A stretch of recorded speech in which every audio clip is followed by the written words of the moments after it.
A cerca de 1000 años antes de Cristo, alfareros de la costa ecuatoriana comenzaron a fabricar cerámica con una técnica y excelencia artística sin paralelo en el récord prehistórico de esta región. Algunas de estas cerámicas finas, destinadas al uso ceremonial, fueron decoradas utilizando una pintura casi transparente que tenía un reflejo metálico plateado o rojizo en su color.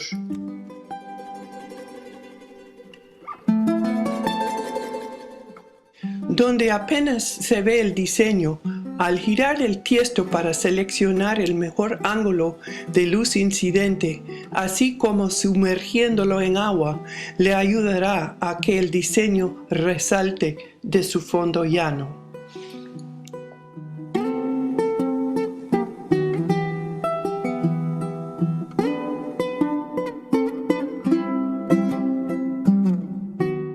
Conocida como la pintura iridescente, esta decoración a menudo se presenta en el interior de cuencos y en botellas con silbato.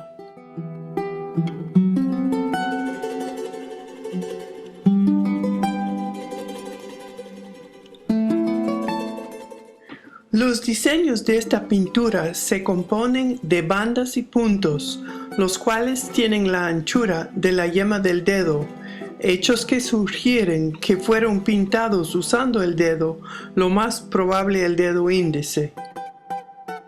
Aunque la pintura iridescente es la característica más sobresaliente de la cultura chorrera, esta pintura no se limita a esa cultura, sino que también está presente en las primeras etapas de culturas posteriores, tales como la cultura bahía en la provincia de Manabí y en la cultura huangala en la provincia de Santa Elena. En el transcurso del tiempo, los diseños iridescentes se vuelven más complejos. En su esplendor, vemos bandas paralelas curvilineares, arcos paralelos y círculos concéntricos.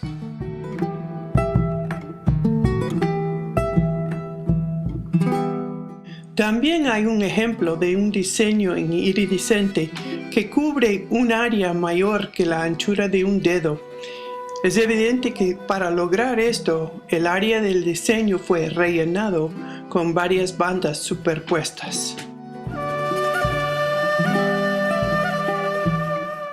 Desde 2001 he estado replicando el brillo metálico de la pintura iridescente, utilizando solo materias primas y técnicas que estaban disponibles a los antiguos alfareros de las provincias de Los Ríos, Guayas, Santa Elena y en la parte sur y central de la provincia de Manabí.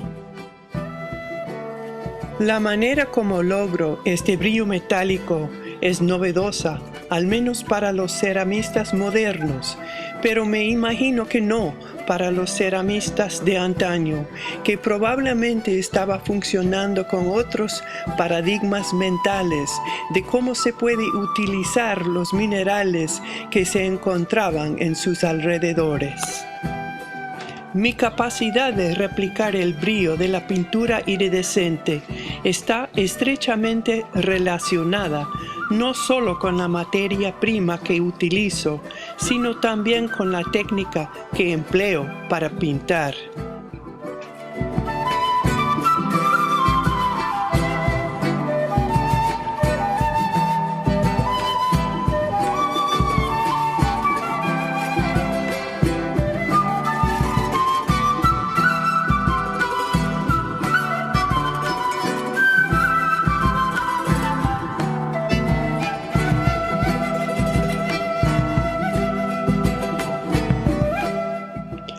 A fin de replicar la pintura iridescente, estoy usando una pintura a base de óxido de hierro o sea, hematita, que se aplica a la vasija de barro después de haber sido sometida a una cocción inicial a baja temperatura. La clase de cocción que estoy utilizando está basada en la de los canelos quichua del oriente ecuatoriano. Para quemar sus cuencos finos pintados, se emplea una olla vieja grande que tiene un hueco en el fondo, como un horno improvisado. Cuando la olla, con su boca colocada hacia abajo, esté caliente, se la cubre con ceniza del fogón de la cocina para asegurar que la temperatura alcanzada se distribuya uniformemente a través de las paredes del recipiente. Este horno protege al recipiente de modo que no tiene contacto ninguno con el combustible, evitando así las manchas negras de carbón que resulta cuando la leña esté en contacto directo con la olla. Es un método ingenioso de cocción. Ahora echemos un vistazo a mis técnicas innovadoras de pintar. Les voy a enseñar cómo hago una réplica de un cuenco chorrera con pintura iridescente. Lo que ustedes están viendo es un cuenco sencillo que hice y que ya ha sido sometido a una cocción. En la taza de vidrio está la pintura, que consiste de hematita diluida en agua. Pongo una media cucharadita de hematita molida en polvo en más o menos 6 onzas de agua. La hematita proviene de un yacimiento natural, o sea, no es de manufactura sintética. Sobre la taza hay una imagen del cuenco antiguo de Chorrera, decorado con pintura iridescente, la imagen que propongo replicar. Pero no cualquier hematita funciona. Tiene que contener la forma de hematita cristalina, o sea, la hematita especular, también conocida como especularita. Especularita es meramente la forma cristalina del óxido férrico. Su fórmula química es idéntica, pero su morfología es diferente. Se presenta en cristales con fuerte brillo metálico y tiene una estructura laminar, o sea, tiene escamas como el pescado, mientras que la hematita no especular se presenta en agregados más o menos terrosos de color rojizo. Frecuentemente, la hematita roja terrosa también contiene algo de arcilla como una impureza. En resumen, el mineral de hierro que estoy utilizando para la pintura iridescente contiene hematita especular, hematita terrosa y un poco de arcilla. Creo que los antiguos alfareros estaban pintando con el dedo, utilizando una técnica novedosa para lograr el brillo metálico de las bandas y los puntos. Vamos a ver primero y luego voy a explicar lo que está pasando.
Para que se adhiera bien la película fina de hematita a la superficie.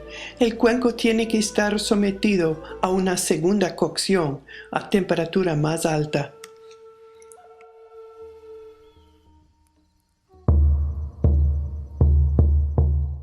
Esta segunda cocción está bien dentro de la gama de temperaturas obtenidas por los antiguos alfareros. Tomé la decisión de terminarla en un ahumado para ennegrecer el cuenco.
La manera de pintar que ustedes acaban de ver lleva a cabo una selección por tamaño de las partículas de hematita.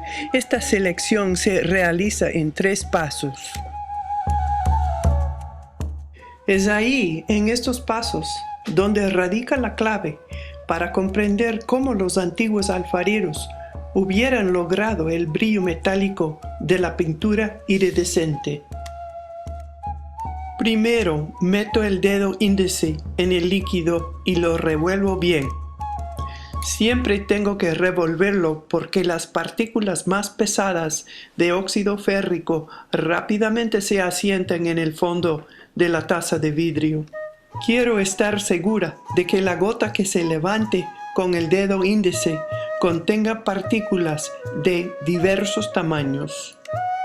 Es importante notar que las partículas no son tan finas como para estar en suspensión. Paso número 2. Pinto una banda utilizando la yema del dedo. La pintura llevada en el dedo debe ser suficientemente diluida en agua para hacer una banda de al menos 10 centímetros de largo. Fíjense cómo la superficie pulida del cuenco chupa el líquido. Esto se debe a que ya ha sido sometido el cuenco a una cocción a baja temperatura, produciendo una superficie porosa y estable que no va a erosionarse al estar en contacto con el líquido. Los poros vacíos de la cerámica absorben el líquido en cuestión de segundos y se llenan hasta el tope. Observen ustedes cómo la banda es de textura mate, sin ningún brillo. Y ahora llegamos al paso número 3, el paso milagroso. Antes de que se seque totalmente la pintura, se quita la capa superior del óxido férrico por medio de un bruñido ligero y suave usando el dedo. Como se puede ver, debajo de esa capa superior aparece un brillo metálico reluciente. Otra vez vemos este paso. Al quitar el residuo con el dedo, solo se ve una película fina de color rojizo plateado que debe aparecer al ras con la superficie. Al ser alineadas en la misma dirección, son las partículas laminares de hematita especular que se producen el lustre metálico. Si la especularita no fuera un componente de la pintura, no aparecería el brillo típico del iridescente, aunque la banda estuviera sujeta a un bruñido a dedo. Me lo han confirmado a través de experimentos adicionales con hematitas terrosas que no contengan especularita. En resumen, el brillo metálico se desarrolla solo al quitar las partículas más grandes de hematita a través del bruñido por el dedo, y el aspecto metálico de ese lustre depende de la presencia de hematita especular. En verdad, se trata de una transformación que debe haber parecido milagrosa y sagrada al ceramista de antaño.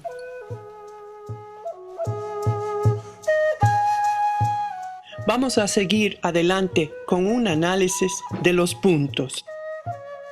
El líquido llevado en la yema del dedo sirve para pintar varios puntos a la vez. Con el fin de bruñir los puntos, tengo que hacer un movimiento de torsión o girar el dedo índice. Si lo hago un poco antes de que el líquido se haya absorbido por completo, se hace un vacío dentro del punto donde no hay pintura. En los ejemplos antiguos de pintura iridiscente, vemos que muchos puntos tienen este vacío.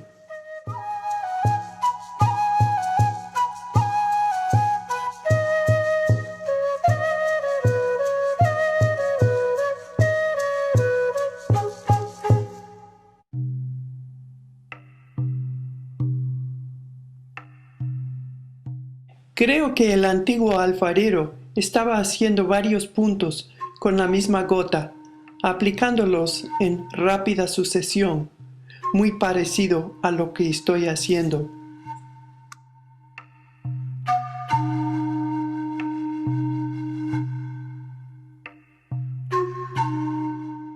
Pintarlos uno por uno y tener que esperar que se seque cada uno antes de efectuar el giro con el dedo llevaría toda una vida y no es eficiente.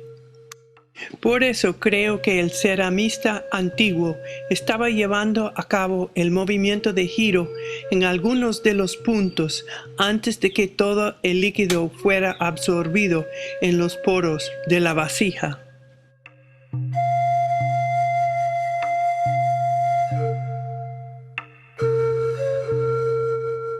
Ya les he dado una idea de cómo se puede reproducir algunas de las señales indicadoras de la pintura iridescente, como por ejemplo el área vacía y carente de pintura en los puntos.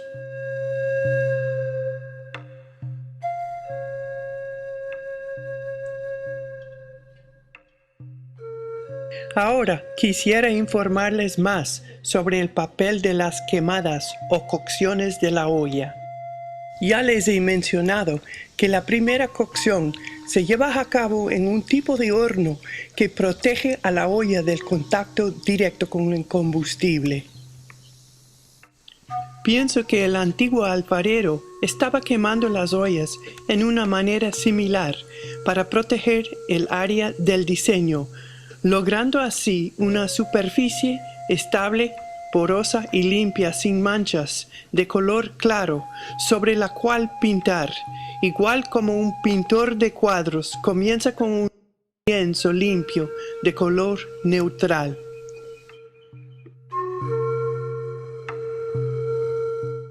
La segunda cocción es absolutamente necesaria para que la pintura iridescente se une o adhiere a la superficie de la cerámica. Sin tener esta cocción, al ser puesta en uso la pieza, el diseño iridescente se borraría o desaparecería por completo. También es durante esa cocción cuando el alfarero de antaño tenía que tomar la decisión si quería ahumar la pieza convirtiéndola a un iridescente plateado contra un fondo oscuro o dejarla como un iridescente de color rojizo contra un fondo rojo o amarillo claro. Si quiere dejar la olla con fondo claro, La segunda cocción va a proceder en igual forma como la primera. Se deja enfriar la olla protegida adentro por el horno y elevada sobre los 3 troncos de árbol sin que se haga humo, así que la fase terminal de la cocción es oxidante, dejando una superficie clara y rojiza. Por otro lado, si el antiguo alfarero hubiera querido ennegrecer la pieza, lo hubiera hecho sofocando las llamas para hacer un humo denso. Se efectúa el ahumado de la pieza cuando la temperatura de la cocción ha llegado a su punto máximo, de modo que el carbono negro del humo penetre bien en los poros de la vasija. A través del mundo, los alfareros tradicionales que por costumbre ennegrezcan sus ollas, lo hagan por asfixia de las llamas, utilizando paja o hojas húmedas, estiércol o cualquier sustancia vegetal que produzca bastante humo. Así que estoy sofocando las llamas utilizando pasto húmedo recién cortado, y para que no haya espacio para entrar el aire oxidante, se baja el horno metiéndolo en toda la brasa caliente.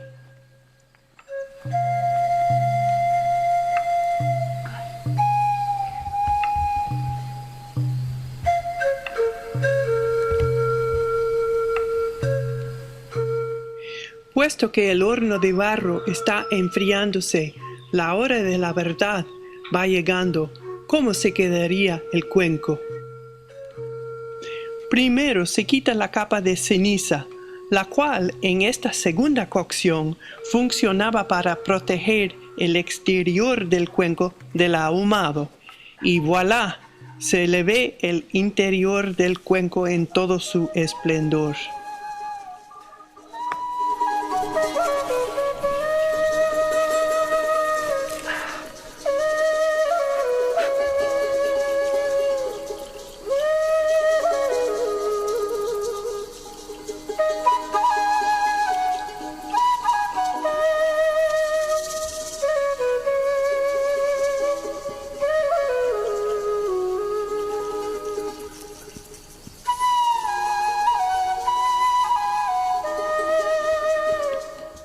Aunque hay mucho más por decir sobre esta técnica, quiero terminar esta primera parte dándole a ustedes una idea de cómo se puede modificar el horno improvisado con el fin de acomodar otras formas tales como la botella que acabé de pintar.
Tanto hematita terrosa como la forma cristalina laminar, o sea la especularita, se han identificado en la costa del Ecuador.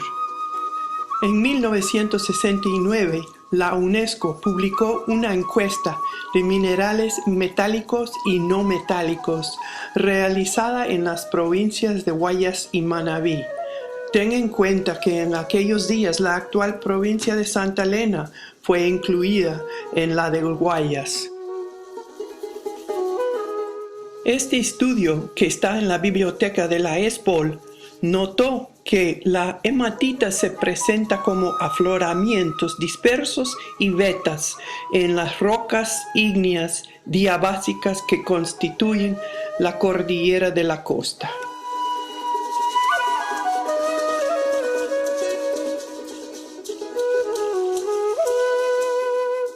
La mayor fuente de hematita se presenta en la región de Pascuales.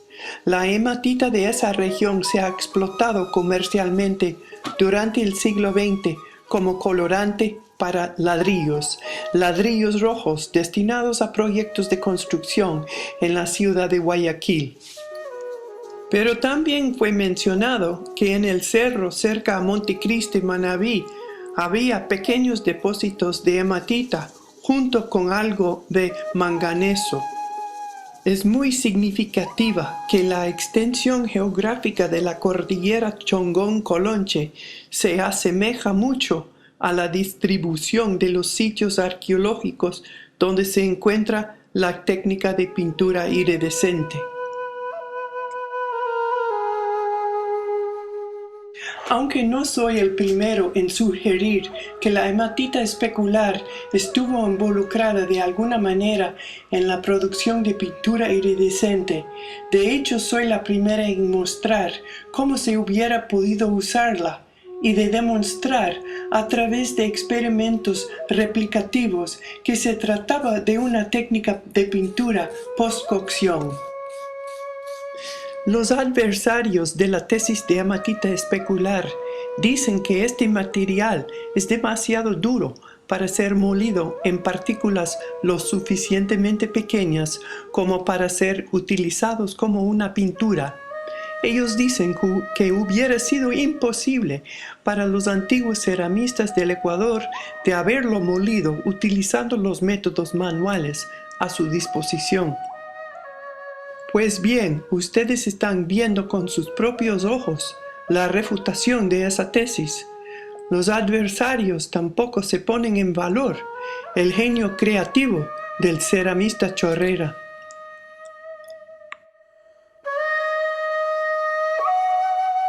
Cuando se muele la hematita especular, lo que está haciendo es reducir el tamaño de las hojas laminares en unidades cada vez más pequeñas, pero no se destruye la morfología laminar.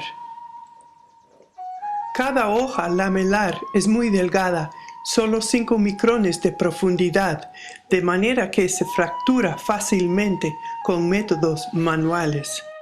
Estoy utilizando un proceso sencillo de moler en un poco de agua y decantar las partículas más finas rojas que se quedan temporalmente suspendidas en ese agua. Estoy efectuando una transformación en el aspecto visual de la hematita, pero no en su estructura subyacente. Para mí el proceso de la transformación de la hematita especular es sagrado. Solo puedo imaginar que también se trataba de un proceso espiritual para el antiguo alfarero Chorrera. Aquí les enseño una imagen bajo microscopio de la hematita especular que acabé de moler. El requisito industrial para que se califique como pintura es tener partículas de 10 micrones o menos. Fácilmente estoy alcanzando eso. En 1975, mientras yo trabajaba de aprendiz con Doña Panchita, la última ollera tradicional de Pascuales, me encontré con Juan Larreta, Johnny de apodo, en el comedor de su esposa Aurora. Después de haber terminado mi almuerzo, Johnny me acercó y me dijo que quería enseñarme algo. Fui con Johnny a su cobertizo detrás de la casa, donde me mostró 2 latas llenas de especularita ya reducida a partículas individuales. Me contó que varios años antes, mientras caminaba con su burro en las colinas al norte de Pascuales, se topó con un montón de material reluciente en el suelo.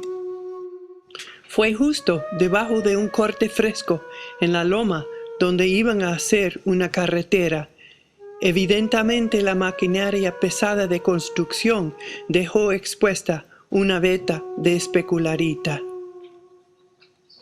El encanto de su brillo y su firme convicción de que este material tan reluciente debe tener un valor económico lo llevó a volver al día siguiente con su burro y unos costales para recogerlo. Luego tomó una muestra del material a la ESPOL para que pudiera ser evaluado por un ingeniero geólogo. El ingeniero le dijo que se trataba solo de hierro y que tenía poco valor económico, pero a Johnny no le convenció. Johnny buscaba una segunda opinión en mi persona. Por eso me enseñó este material brilloso que había guardado en las latas de estaño por más de 10 años. También yo le dije que probablemente se trataba de hierro y que en términos económicos de hoy en día no tenía mucho valor, pero que para los antiguos puede haber tenido un valor decorativo y espiritual. Añadí que había un arqueólogo en Guayaquil, me refería a Olaf Holm, que pensaba que los alfareros de antaño estaban utilizándolo como una pintura. Pero entonces cometí el error de pedirle que me regale una taza para ver si yo pudiera molerlo y usarlo como una pintura para las ollas que yo estaba haciendo con Doña Panchita. Con mi evidente interés en su hierro, mi imparcialidad fue comprometida y Johnny negó mi pedido. Sin embargo, estuvo de acuerdo en llevarme a la región donde se había encontrado la hematita especular, llevando su burro, una hacha pico y unos costales. Johnny y yo andábamos recogiendo piedras. Aunque nunca se encontró la veta de especularita, en las quebradas secas encontré trozos de hematita terrosa con granos de especularita incorporados en la matriz.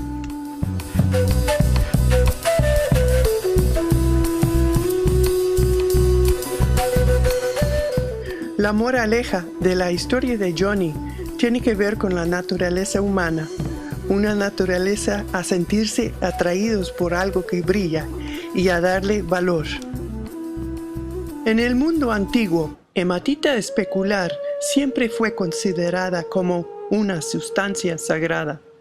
Su uso ritual y simbólica se remonta al periodo Neolítico Medio en Sudáfrica, cerca de 40.000 años antes de Cristo. Y en el Nuevo Mundo, la mina de hematita más antigua se encuentra en Chile y tiene una fecha de 12.000 años.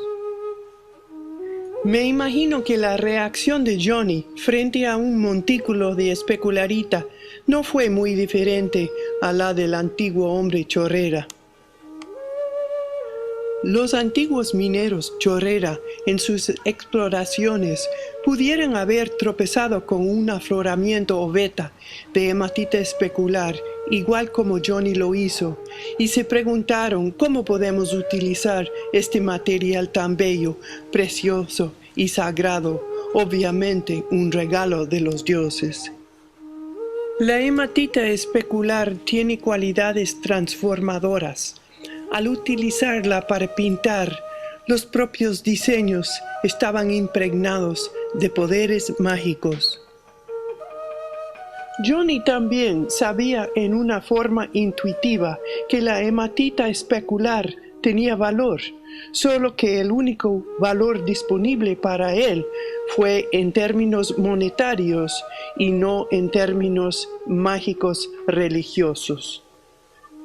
En conclusión, creo que la pintura iridescente fue el resultado de una extensa exploración y experimentación con los minerales que se encontraban en los cerros de la cordillera Chongón-Colonchi.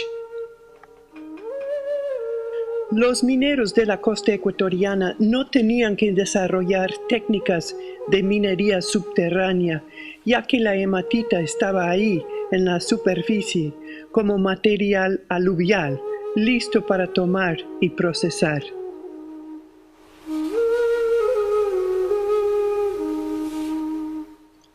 Aprender a trabajar con hematita especular y sacar provecho de sus cualidades transformadoras fue uno de los primeros pasos del hombre chorrera al mundo de la metalurgia. Y seguramente al mismo tiempo, en la costa norte del Ecuador, donde no se encuentra la hematita, este mismo espíritu de exploración y creatividad del hombre chorrera le llevaba a desarrollar técnicas innovadoras de trabajar con el cobre, el oro y el platino.